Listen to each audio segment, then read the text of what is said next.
This year we've seen this General Motors vehicle lot full of vehicles, trucks, SUVs have been piling up on the lot. And we know floor plan costs have been eating them alive. But unfortunately, due to some recent changes that we're about to hear, even these high-priced vehicles that we're seeing that are hard to sell are going to become even harder to sell, and they're going to become even less affordable because of a few things. Some tariffs that are likely to hit the radar. We're seeing stock prices drop. And would you believe it, even General Motors is trying to get into Formula One. That's all going to cost you, the consumer, more money. Just when you thought affordability crisis was kicking into high gear and vehicles were becoming much less affordable, then we'll take a look at the lot here. Here we have one of the most basic pickup trucks that GMC sells today. We have a Sierra. Obviously you have a lot of plastic parts on it. You do at least get a chrome bumper and some chrome trim on the front, but it's quite basic. Look, you get this basic plastic piece, steel rims on there. This is a Sierra, but as you'll notice, this is a long box. There's no rear slider, a very basic setup. It's clearly a work truck. Sure, you get the little step guards there and lots of room for hauling your goods. This is basically a contractor vehicle. How much is this? Well, according to this, it's a 2025 GMC Sierra 1500 Pro four-wheel drive right there. And even this is not affordable for contractors simply because there's virtually no options other than a spare tire. And even inside, you've got the center and you even get the smaller display in the center section there. But this comes at $60,000. For this, 60 grand? And for a lot of people, they figure they can't afford a full-size truck, so they start going with vehicles like this, very much like Ford has the Ranger. You have this smaller, slightly pint-sized pickup truck. This is a GMC Canyon. You'll notice it's the AT4, so it actually does have a little extra, there's a few extra add-ons. It certainly has more of an off-road look to it. You get the red tow hooks on there. It's a very good-looking truck. And of course, I love the headlights. I will say this, they have created a vehicle that looks quite interesting. I like the lift. It's very, very interesting looking vehicle for sure. You get a little elevated lift here, some beautiful wheels. And again, AT4, a great looking truck all the way around. Plastic goodies on there, step guards, very much like even their full-size trucks. They have that and LED taillights, smaller, but of course you can tow with this vehicle. And you do get a slider on the back, so it's quite a nice looking rig. How about inside? Well, you get the newer full infotainment screen. It's got the wider screen in the center section, quite nice there. I will say it's a very attractive looking truck, but it's their small truck. This one here is a 24 Canyon AT4 crew cab four-wheel drive. It does give you a good host of features and options there, but how much is this vehicle? This one has the 2.7 liter turbo max and the 8-speed automatic transmission. Black timber, they call it. Interior's jet. And this one gives you a price tag of $59,000, 60 grand out the door. That's $65,000 for their pint-sized truck. No wonder people aren't buying these. And as less and less people buy these, that's only going to continue hurting the dealers, because the dealers sit on all of this inventory and all these vehicles sitting here collecting snow, just sitting and sitting and sitting. Means this is the overflow lot. This isn't even the regular car lot, and all of this extra inventory is just piling all the way around. Just take a look around all the types of vehicles you see here, and it becomes quite clear that there's a lot of inventory. And all of this inventory, they're paying floor plan costs. It's costing them every single month on interest charges. Just like you, when you're your loan payments, you have to pay your monthly fees. It's no different here. And this is costing these dealers a significant amount of money to hold on to these products. And over here we have a nice, fully decked out, this is an HD truck. Obviously we have a Denali GMC. This is one of their high trim level vehicles. Beautiful LEDs, nice wheels, step guards here, and lots of space here for a lot of your friends. It's a great looking vehicle, and it's the Duramax 6.6 liter. Beautiful front end on these vehicles. I love the looks of them for sure. But look down the side. And let's take a quick look at how much are these vehicles priced at. 2500 Denali crew cab, $119,000, $120. By the time you pay your extras, taxes and fees on this vehicle, this truck is going to cost you out the door $135,000 for this vehicle. Clearly not an inexpensive proposition. And this is the problem. The cost of living crisis has been eating people up, but it's about to get much worse. Here's another great little half-ton truck, a GMC AT4, but this one's got the diesel. This has the small Duramax diesel right there. I love these trucks, they're great. There have been some improvements with these lately. How much? Well, AT4 crew cab.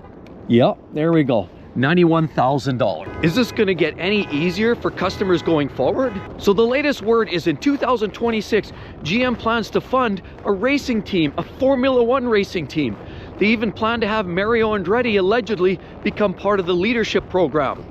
But we all know how that works out. Ferrari, one of the key manufacturers that generates street cars and funds their Formula One program with the sales of their street vehicles.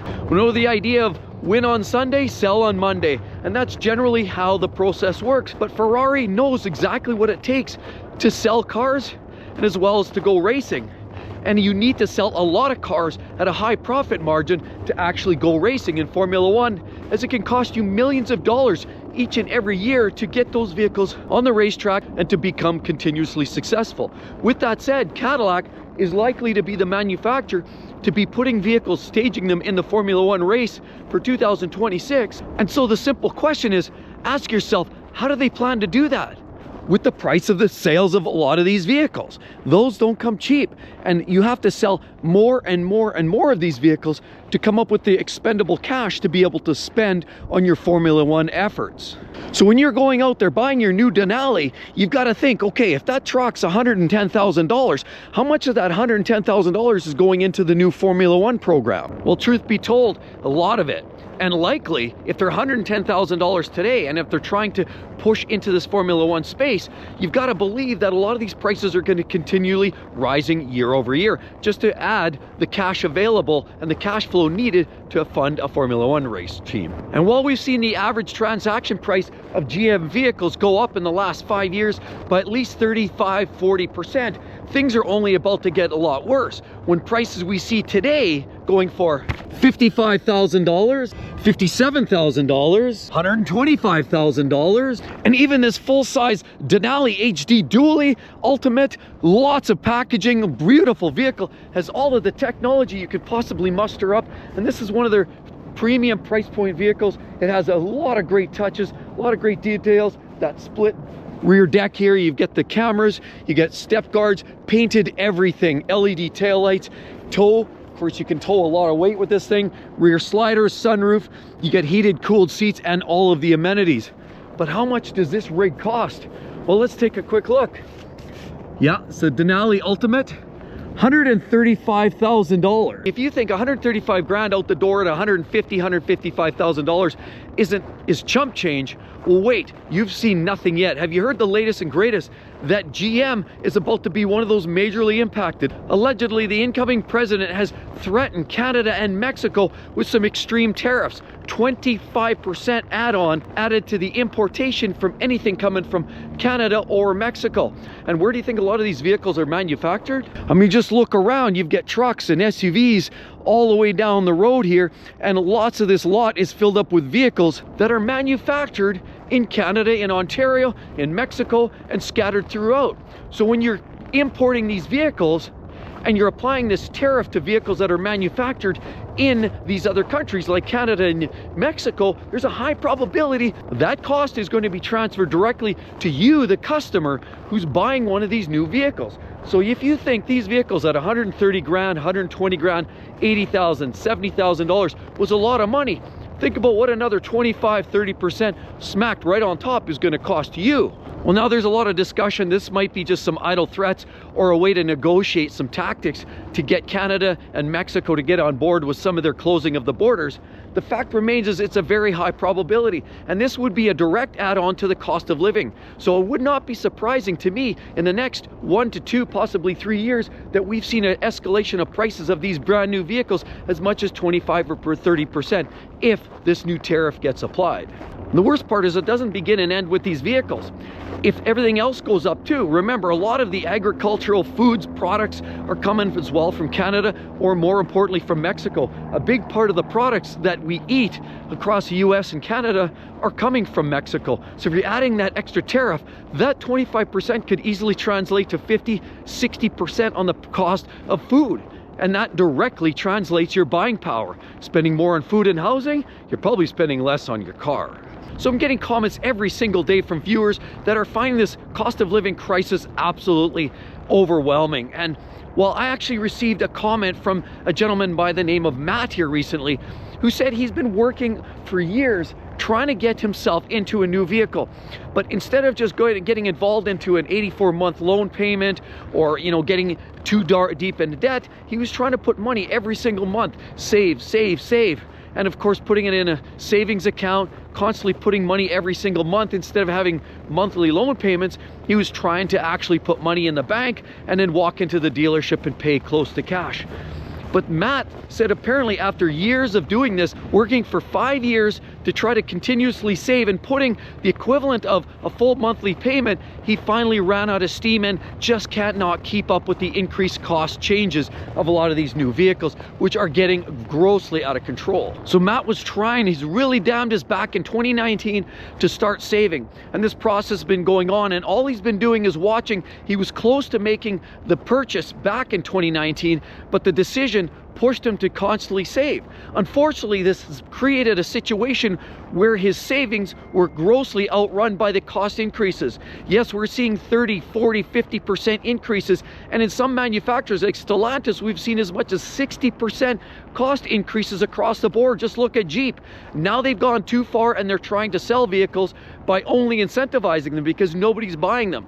They're heavily discounted, and vehicles clearly are still not selling because quality control seems to be the problem now, creeping in there and actually alarming a lot of buyers or would-be buyers to the fact that there's way too many recalls, way too many quality challenges, and people are getting less interested in buying these lower quality products. And then over here we have one of the worst selling manufacturers. Of course, it is a GM product. We're talking about Buick. As a matter of fact, a lot of vendors are looking at giving up their rights to the Buick name because they're just not selling. And when there was that heavy push to go pure EV, there was a lot of us that wanted nothing to do with selling electric vehicles because a lot of them are old school, and there's a lot of vendors and individual dealers in the dealer network that truly don't believe that there's the future, or at least the future's not ready for electric vehicles. So a lot of these dealerships were actually giving up their rights to that particular franchise.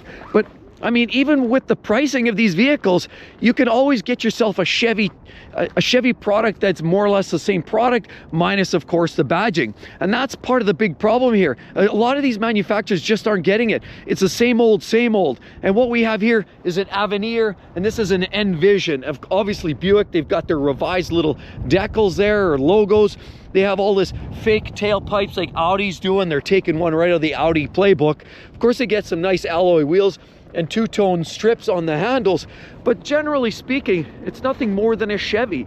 And that's the problem. A lot of manufacturers are just going overboard with rebadging, remanufacturing a lot of these products, and then they're just charging more money. And this is at the wrong time when people are looking for a break.